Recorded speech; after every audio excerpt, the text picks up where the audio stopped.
Bonsoir à tous, soyez les bienvenus sur Monaco Info pour cette première édition du mois d'avril. Voici les titres de votre journal. C'est un moment évidemment attendu par les enfants mais aussi par les plus gourmands. En ce lundi de Pâques, une grande chasse aux œufs était organisée au parc Princesse Antoinette. Connaissez-vous le phénomène du BookTok? Ce sont des personnes qui partagent leurs conseils lecture sur le célèbre réseau TikTok. Un club 2.0 qui connaît un large succès et qui a le mérite de séduire la jeune génération à la littérature. Et nous en parlerons avec la booktokeuse Valentine Thédault, créatrice du conte en toutes lettres. Nous recevrons ce soir également le vice-champion de France en salle de saut à la perche, Jean Voloc. Et à la fin de ce JT, nous vous proposerons un grand format consacré au concert du week-end donné à l'occasion du festival Printemps des Arts. Ces fêtes de Pâques sont synonymes de nombreuses traditions religieuses, bien évidemment, mais la plus appréciée de tous, et particulièrement des enfants et des gourmands, c'est assurément la chasse aux œufs en chocolat. Retour sur celle organisée au parc Princesse Antoinette avec Alban Gingembre et Camille Caloni. Les cloches sont passées à Monaco et s'il y a bien une chose que les enfants aiment faire après avoir reçu leurs œufs de Pâques, les manger. Les chocolats, c'est trop bon. J'ai eu des lapins au chocolat, des œufs et des poussins. Le parc Princesse Antoinette a pris des allures de basse-cour en hommage aux animaux de Pâques. Les enfants ont pu s'amuser autour des divers ateliers mis en place pour l'occasion. On a fait venir des éleveurs où ils pourront s'approcher de poules, cochons, des petits moutons et des lapins. Il y a également un atelier de décoration de biscuits de Pâques, une distribution de chocolat. Il va y avoir des mascottes qui vont déambuler dans le parc, un atelier de maquillage et pour les enfants qui le souhaitent, ils pourront faire aussi du coloriage. On a décoré des biscuits. J'ai adoré cuisiner, faire la décoration parce qu'on pouvait faire ce qu'on voulait avec. C'est super, nous on est très contents. En plus il fait beau donc on en profite et puis Gabin il adore. T'es content? Je regarde un peu les animaux. Avec ces ateliers, tout le monde est réuni dans la joie et la bonne humeur. C'est aussi un rappel des traditions qui continuent d'exister, même chez les enfants. Déjà, Jésus est ressuscité ce jour-là. Et Pâques, on est tous ensemble, on est en famille et on s'amuse bien. Et maintenant, il ne vous reste plus qu'à savourer vos jolis biscuits.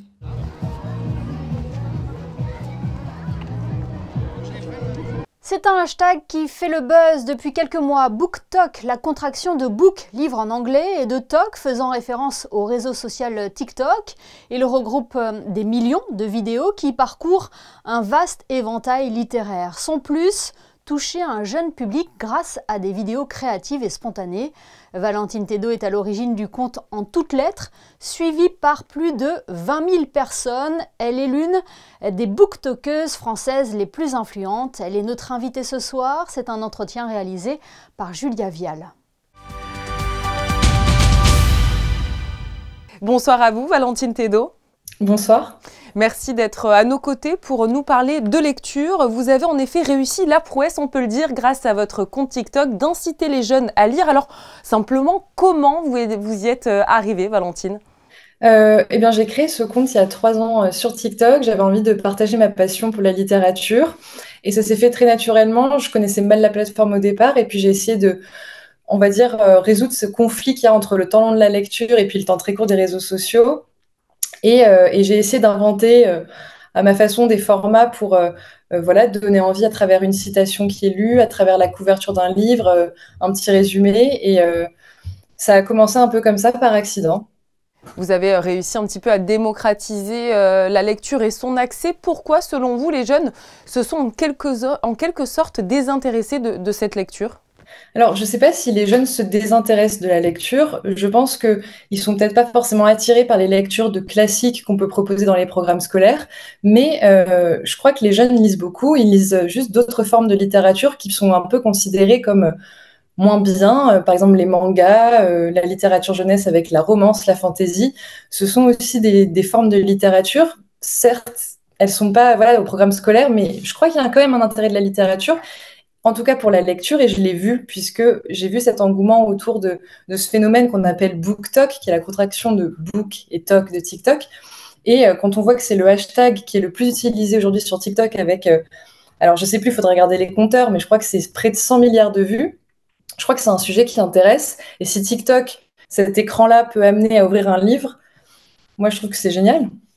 Les réseaux sociaux, en plus, sont souvent accusés, c'est vrai, de niveler par le bas leurs utilisateurs, avec parfois du contenu considéré comme aliénant. Vous êtes la preuve que l'on peut utiliser les réseaux sociaux à des fins positives, clairement. Je pense que les réseaux sociaux, on en dit beaucoup de mal, mais il ne faut pas oublier que c'est aussi une manière formidable de se cultiver. Il y a de plus en plus de comptes, que ce soit voilà, sur la littérature, sur la culture, sur l'art. Ça donne aussi des idées de ce qu'on a envie de lire, de découvrir. Et même moi, je découvre beaucoup de choses grâce aux réseaux sociaux. Il y a beaucoup de créateurs de contenu talentueux. Et je pense que c'est aussi un moyen d'explorer la créativité autrement, puisque les réseaux sociaux, ils invitent à renouveler les formats traditionnels du documentaire ou de l'article. Et justement, c'est intéressant aussi de voir comment les discours ils vont être façonnés selon le média. Et ouais, c'est une super source de créativité aussi. Vous nous en avez parlé il y a quelques instants, mais l'apprentissage de la lecture, notamment en milieu scolaire, peut-être va évoluer vers des formats plus ludiques. Est-ce qu'on peut l'imaginer, vous qui êtes vraiment en plein dedans ? Alors, donc je suis assez loin du milieu de l'enseignement, mais ce que moi j'observe sur les réseaux sociaux, c'est qu'il y a de plus en plus aussi de créateurs qui invitent à des lectures communes. Par exemple, cette semaine, on propose qu'on lit tous tel roman, telle nouvelle, et après inciter le créateur avec sa communauté à partager ses avis de lecture, que ce soit via un live, et aussi parfois des rencontres. Moi, j'ai fait comme ça quelques rencontres pour passer du virtuel au réel, avec des personnes appartenant aux communautés qui se proposent, parce qu'il y a aussi ce truc d'être ensemble dans une lecture, l'aspect communautaire, je pense qu'il encourage et donne envie aussi de partager ce moment, et donc il encourage la lecture, donc ça c'est intéressant. Alors qu'à la base c'est tout de même une activité plutôt solitaire, là on la rend un petit peu enthousiaste et commune. C'est sur TikTok où la communauté est le plus encline à réagir, à commenter. Et même, on observe aussi que c'est des âges très différents. Moi, je peux avoir une communauté où c'est une majorité de jeunes qui ont entre 18 et 24 ans, mais il y a aussi des personnes beaucoup plus âgées qui vont interagir sur de différentes sortes de commentaires. La jeunesse, ça va être plutôt des réactions assez spontanées dans l'émotion, et des profils un peu plus âgés, mais vraiment, par exemple, qui ont une 60aine d'années, et ça, je l'observe, vont avoir des commentaires plus experts, etc. Donc, c'est assez marrant à observer que les générations se retrouvent dans ces commentaires-là sur les réseaux sociaux. Votre communauté va bientôt pouvoir réagir sur votre premier roman. Voilà, vous allez sortir votre tout premier ouvrage, Petite fille, qui sortira en mai aux éditions du Rocher. Dites-nous en plus sur son contenu. Alors, Petite fille, c'est un premier roman qui est très intime, qui parle d'un double deuil, on va dire. C'est d'une part ce qu'on appelle un deuil blanc, c'est-à-dire le deuil d'une personne qui est encore vivante, mais qui est atteinte d'une maladie d'Alzheimer et donc, dont on fait le deuil. Et un deuil amoureux, et ces deux histoires qui se croisent, parce que cette petite fille, cette narratrice, tout au long de ce récit, on va la voir grandir, construire son identité, entre les souvenirs dont elle se remémore de son enfance, et puis ce qu'elle vit au jour le jour. Elle va interroger toute la transmission qu'elle a eue par sa grand-mère. Et il y a des moments aussi où les époques se superposent, où la petite fille vit des choses qui pourraient être des expériences vécues de la grand-mère. Voilà, c'est une traversée de la mémoire. Ça parle d'amour, ça parle de deuil, et puis surtout, c'est un récit, j'espère, qui est lumineux et qui est plein de vie.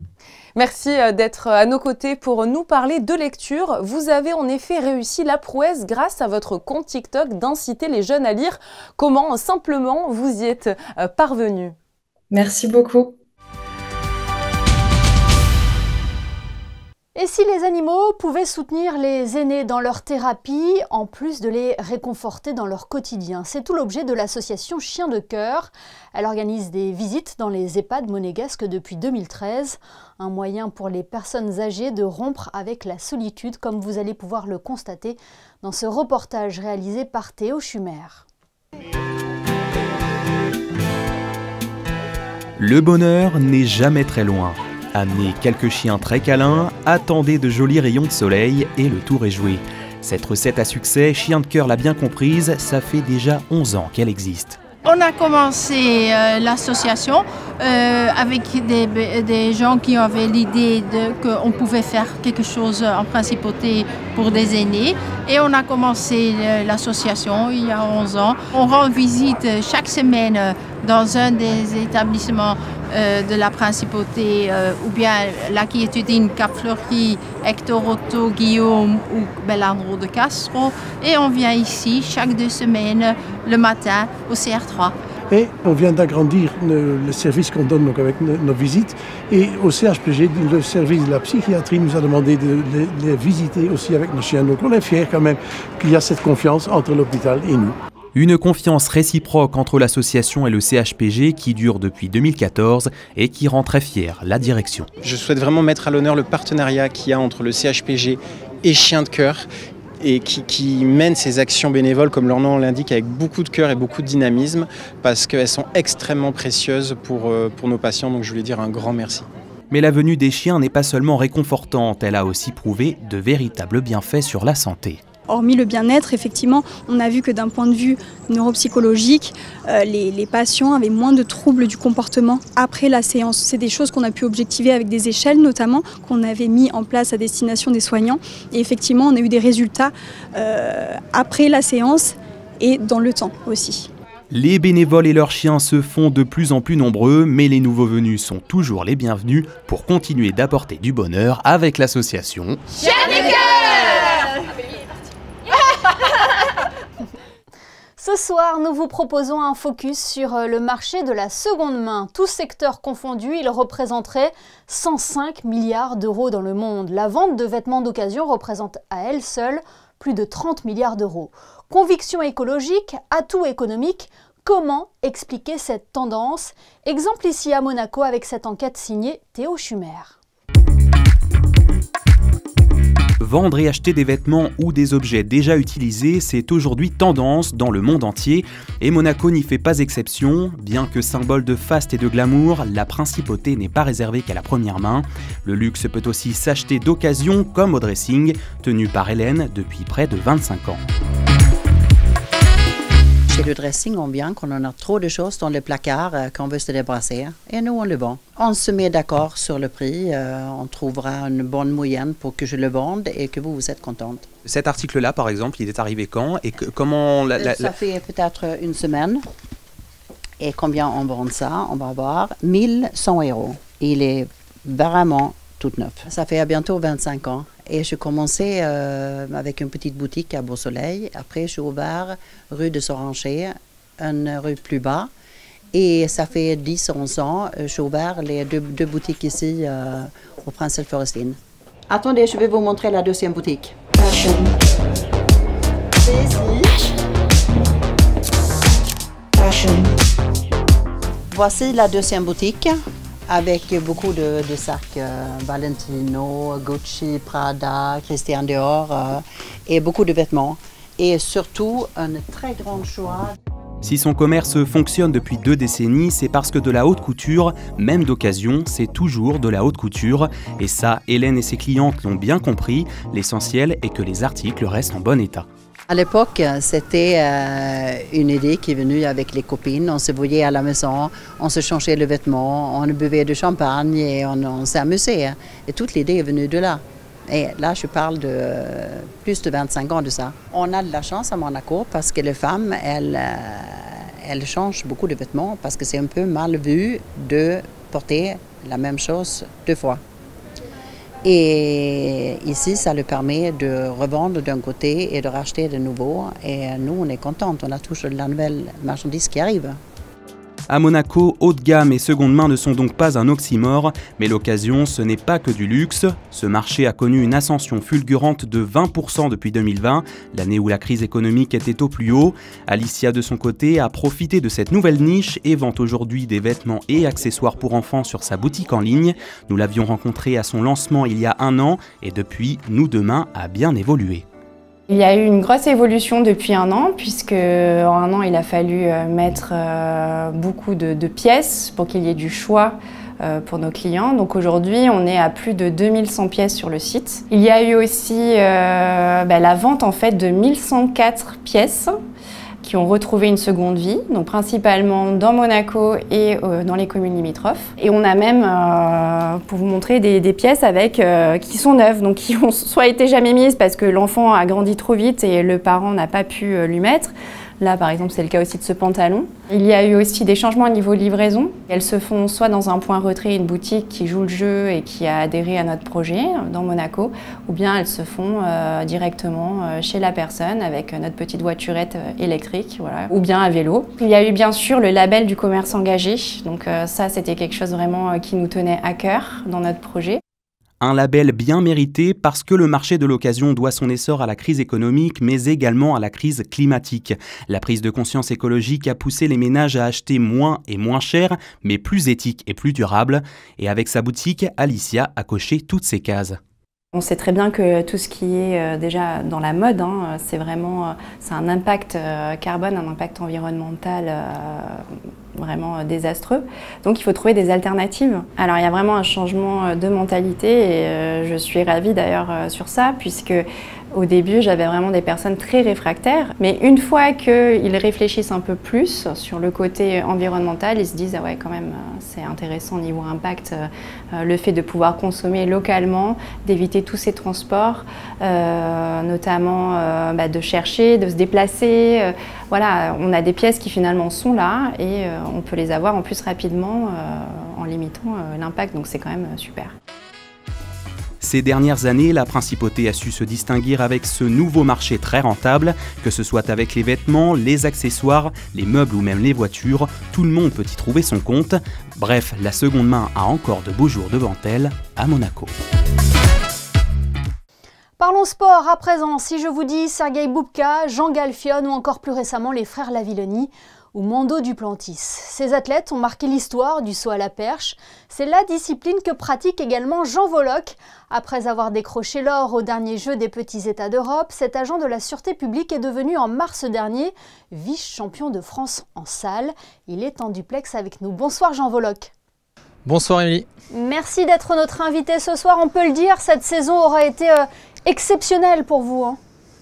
Ouais, très belle saison. On a commencé doucement, avec quelques appréhensions, étant donné que la préparation n'était pas très bonne par rapport à l'année dernière, mais on a réussi à être régulier et à faire de belles performances. On peut dire que c'est un retour gagnant pour vous, parce qu'on le précise, vous aviez mis la perche entre parenthèses pendant un temps. J'ai fait des choix qui font que j'ai dû mettre entre parenthèses la perche. J'ai dû arrêter 1 ou 2 ans et je reviens à mon meilleur niveau, donc retour gagnant complètement. Ouais. Alors en mars dernier, vous êtes devenu vice-champion de France en salle à Saint-Brieuc, dans les Côtes d'Armor. Quelles ont été les sensations sur place? Très bonne sensation, on était venu pour une médaille, voir le titre. Après, j'aime pas dire que je viens pour le titre parce que c'est un peu trop ambitieux à mon goût. La piste était bonne, les perches ça avançait tout seul, c'était facile. Donc on savait qu'on allait faire quelque chose de bien et on a quand même fait la 2e place, donc on est content avec le coach, on a bien bossé. Est-ce que cela vient confirmer l'or que vous avez décroché aux Jeux des Petits États d'Europe à Malte en 2023? C'était votre première participation à cette compétition? Ouais, première participation où j'ai pu remporter l'or. On peut dire que c'est en continuité, et en fait on arrive à mettre des choses en place et petit à petit ça va payer pour l'année prochaine, parce qu'on pense vraiment déjà à l'année prochaine. Là, votre record personnel s'élève à combien, Jean? 5,40 cette année, et sinon j'ai fait 5,50 en 2019. Et là, du coup, les objectifs pour la saison prochaine? Il y a eu un peu de changement dans la vie, donc je pense que cet été on va s'adapter. J'ai été papa, donc c'est vrai que c'est un peu plus difficile, les nuits sont plus difficiles et les journées aussi, donc on va s'adapter cet été et l'objectif sera d'en remporter encore une fois l'or à Andorre l'année prochaine. Vous avez commencé la perche à quel âge, Jean? À 15 ans. À 15 ans j'ai commencé la perche. Qu'est-ce qui vous a donné le goût à cette discipline? Qu'est-ce qui vous a attiré? Au début rien du tout, Au début j'ai essayé la perche, j'étais pas bon du tout, j'y arrivais pas, j'ai essayé de faire de la hauteur et j'étais encore plus mauvais. Donc j'ai dit bon, il va falloir que je m'aide vraiment à être sérieux dans une discipline, et les premières sensations ont fait que je me suis mis directement à aimer ça, quoi. C'est indescriptible. Parce que c'est une discipline très rigoureuse, hein? Oui, on s'entraîne du lundi au samedi, avec beaucoup de récupération. Donc si on n'est pas régulier, il n'y a pas de performance, d'où peut-être cette petite pause cet été, afin de me recentrer et de savoir vraiment ce qu'on veut faire pour l'année prochaine. Faut savoir être patient, et on ne peut pas faire la perche à 50%, il faut vraiment le faire à 200%. C'est l'une des qualités à avoir pour performer? Être rigoureux, oui, c'est obligatoire. Si on n'a pas ça, on ne performe pas après dans d'autres disciplines aussi, hein. C'est transversal à toutes les disciplines. Hein. On ne se rend pas compte, mais c'est un sport stratégique aussi. Il y a le choix de la perche, le sens du vent à prendre en compte. Et oui, on s'adapte avec les éléments, donc ce qui est aussi difficile. Après, c'est une partition. On répète, et une fois qu'on est réglé, si on est bien dans sa tête, tout peut passer. Et Jean, quelles sont les sensations à plus de 5 mètres de hauteur, 5,50 mètres pour votre part? Je peux même pas vous les dire. C'est un relâchement, c'est un bien-être en fait. Si vous le faites pas, vous pouvez pas savoir. Ouais, il faut tester pour savoir. Exactement, je vous invite quand vous voulez. Bon, l'invitation est notée. Merci beaucoup Jean Voloc d'avoir été notre invité ce soir et bonne continuation à vous. Merci, au revoir. En tennis, l'aventure de Valentin Vachereau à l'ATP 250 de Houston s'est arrêtée aux portes des 16e de finale. Le joueur de la Fédération monégasque de tennis s'est incliné en 2-7, 7-6, 7-6 après une rencontre âprement disputée face au Suisse Richards. Ce parcours aux États-Unis reste prometteur pour Valentin Vachereau qui a en ligne de mire le Rolex Monte Carlo Masters. Il est l'heure de votre rubrique « Ceux qui font Monaco ». Bonsoir Christinda Temel. Ce soir Christinda, vous avez décidé de mettre en valeur la mobilité propre. Oui, et une fois de plus, c'est sur la promenade Honoré II que je vous retrouve, cette fois pour vous parler d'un concept bien particulier. Vous êtes nombreux à rouler 100% électrique aujourd'hui. C'est devenu un petit peu le moyen de locomotion indispensable sur les routes en principauté. Et aujourd'hui, c'est chez Monaco Bike que nous vous retrouvons.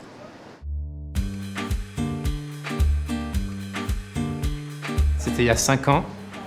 Et donc on a commencé en ligne à se faire connaître avec des vélos un peu spéciaux comme ceux-là avec les grosses roues. Et il y a 1 an, du coup, on a ouvert cette boutique sur Monaco. Alors le vélo électrique, c'était un peu une évidence? Sur Monaco, c'est vrai que c'est quand même mieux pour les déplacements. Il y a quand même pas mal de dénivelé. On force quasiment pas, les gens ils s'en rendent pas compte, mais c'est quasiment comme un scooter. Même en plein été, vous montez à la turbie. Il y a certaines personnes, je leur dis vous montez à la turbie sans problème.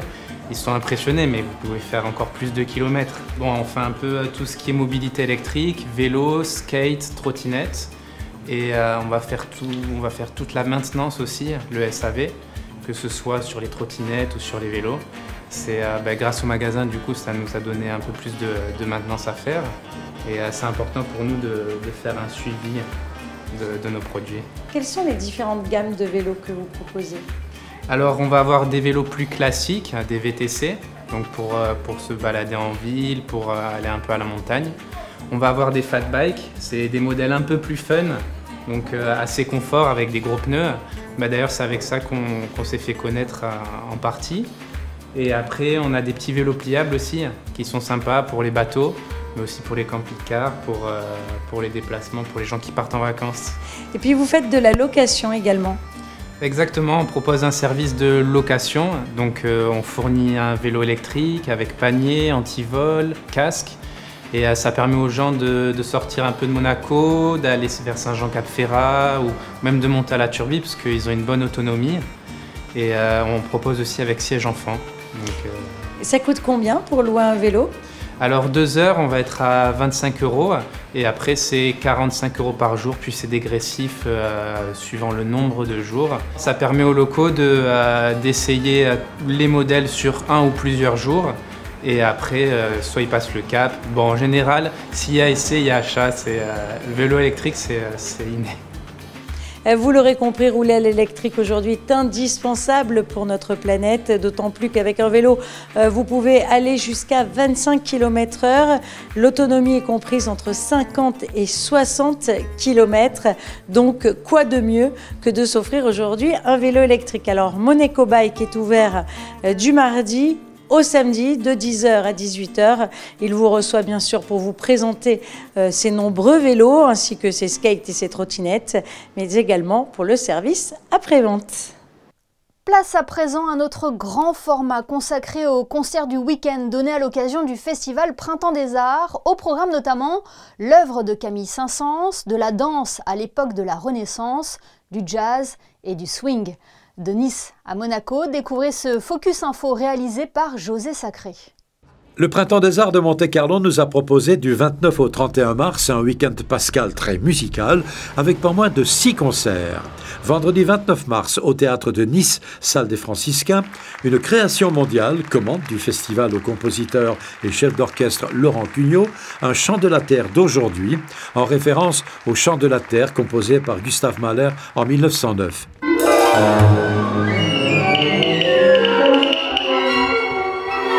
Pour cette première, Laurent Cugnot a dirigé son orchestre, TM+, avec Pauline Sikirchi, mezzo-soprano, et Benjamin Aluni, ténor.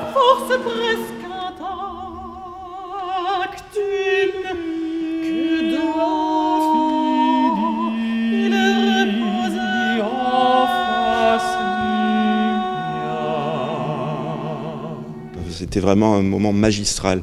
Alors c'était pas tout à fait une découverte pour moi parce que j'avais vu la partition que le compositeur m'avait envoyée gentiment, donc je l'avais lue et je savais qu'on pouvait s'attendre à quelque chose de magnifique.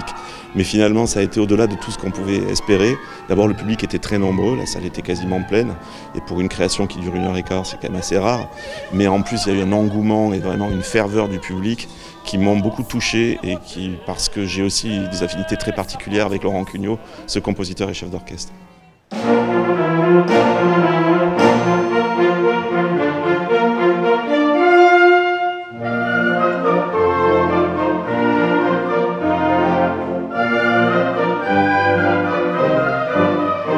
Samedi 30 mars, place aux jeunes avec une carte blanche au conservatoire, avec notamment The Aerophonics, orchestre d'harmonie de l'Académie Régnier III de Monaco, mais aussi avec la participation de l'École municipale de musique de Beau-Soleil, des conservatoires de Grasse de Nice et du Chœur des femmes du conservatoire de Vence.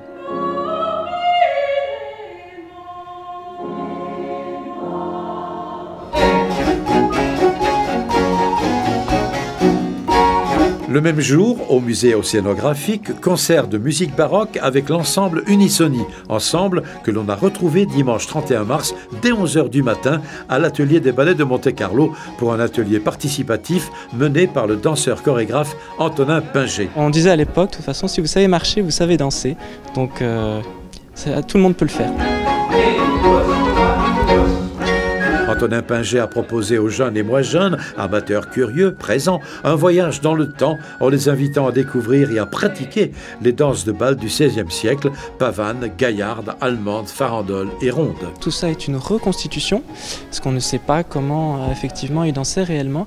Donc on se base sur des textes, dont notamment l'orchésographie, qui est le premier texte regroupant la danse de Renaissance en France. Et on essaye d'après ça de reconstituer les pas et de voir si ça colle avec la musique ou non.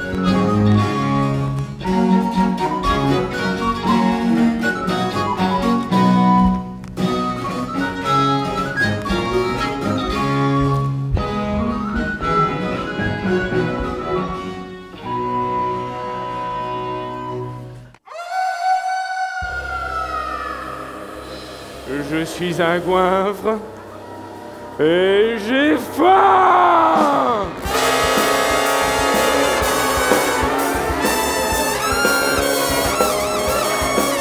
Le même jour l'après-midi, à l'auditorium Régnier III, en présence de son Altesse Sérénissime le Prince Souverain, de Charlotte Casiraghi et de ses enfants, concert famille. Un concert famille qui a permis de découvrir le carnaval jazz des animaux, d'après l'œuvre de Camille Saint-Saëns, adapté et interprété par The Amazing Keystone Big Band, avec Sébastien Denig récitant. Visiblement, ils ont envie de faire Cosette, mais ce n'est pas trop ma tasse de thé. Je ne suis pas un bavard, je suis un loup, pas une pie. Tu n'as qu'à te déguiser, me recommande mon ami le lion. En fait, on s'est emparé de toutes les pièces qui composent le carnaval des animaux et on les a d'abord réorchestrées pour notre orchestre, parce qu'on passe de l'orchestre classique à l'orchestre de jazz, donc c'est pas exactement les mêmes instruments.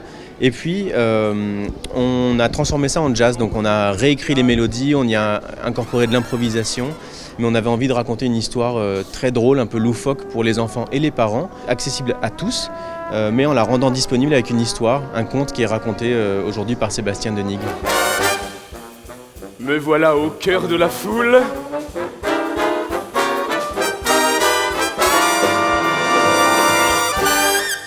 Le soir, les 17 cadors de cette turbulente machine à jazz qui est du Amazing Keystone Band ont rendu un bouillant hommage à leur maître, l'un de leurs maîtres, Count Basie.